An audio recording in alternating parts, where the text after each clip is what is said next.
Good afternoon. I want to start by expressing my gratitude to the delegation of the US, the UK, and France for calling this long overdue session of the Security Council.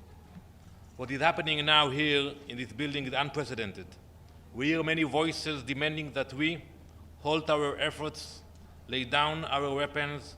Some even question why we continue to fight Hamas in Gaza. You're going to hear it in a few minutes. The disconnect between the horrific reality of October 7th, the massacre, the abductions, and the current situation in Gaza is difficult to comprehend. Many seem to have forgotten why we started this war, why we are fighting now in Gaza. But we have not. We remember the faces, we remember the families, and we will not forget them. The disconnection allows some to behave as if October 7th never happened, as though there are no hostages in Gaza now. Babies, young girls suffering in the hands of Hamas. Today, I will remind the Council and the world that we will never forget them. We will never abandon our sons, daughters, sisters, and brothers who are being tortured by monsters. Since October 7th, the Security Council has passed 4 resolutions with no condemnation of Hamas for their crimes. Meanwhile, the General Assembly has passed 2 resolutions.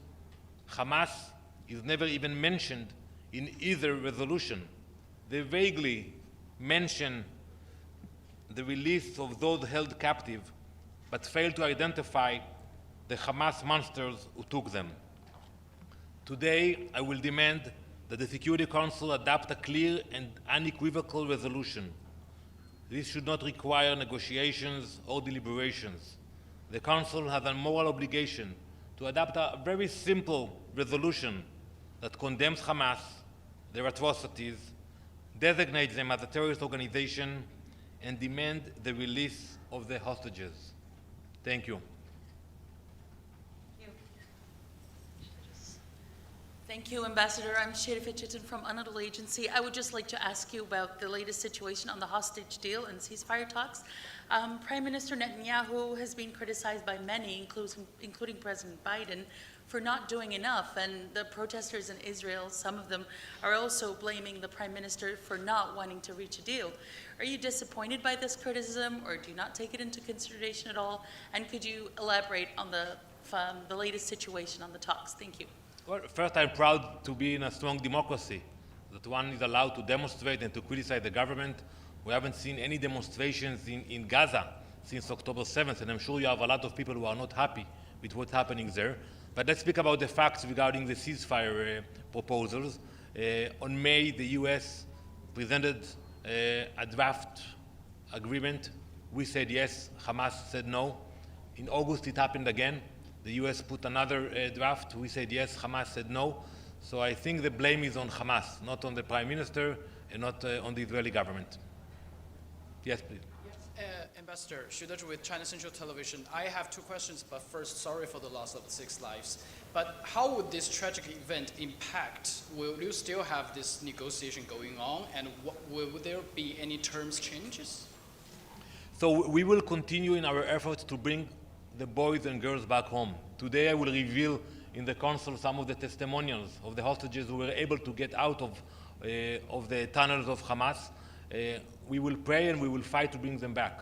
So we will continue both the military action to find them, but also we will continue with negotiations because we are determined to bring them back home. But Ambassador, here's the thing.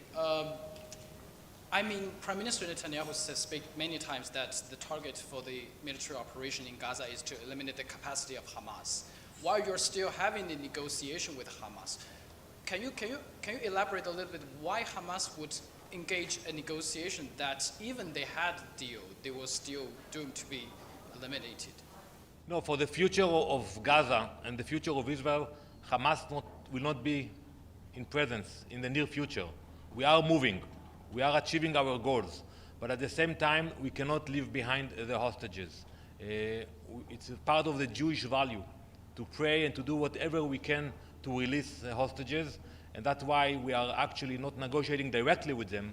We do it through the US, Qatar, and Egypt, but we know that we are sending messages to Hamas because we see the faces of the hostages in front of our eyes every day. Thank you very much. Thank you. היום אני אציג בפני מועצת הביטחון את הדרישה שלנו לגנות את חמאס ולהכריז על שחרור מיידי של החטופים. לא ייתכן שהעצרת הכללית של האו"ם ומועצת הביטחון ידונו רק בנושאים שקשורים לסבל של הפלסטינים בעזה ולא ידברו על מה שקורה לחטופים שלנו.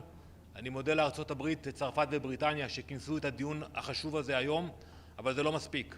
אנחנו דורשים החלטה שמגנה את חמאס ודורשת את שחרור החטופים. לא נשב בשקט עד שנשיב את כולם הביתה. תודה רבה.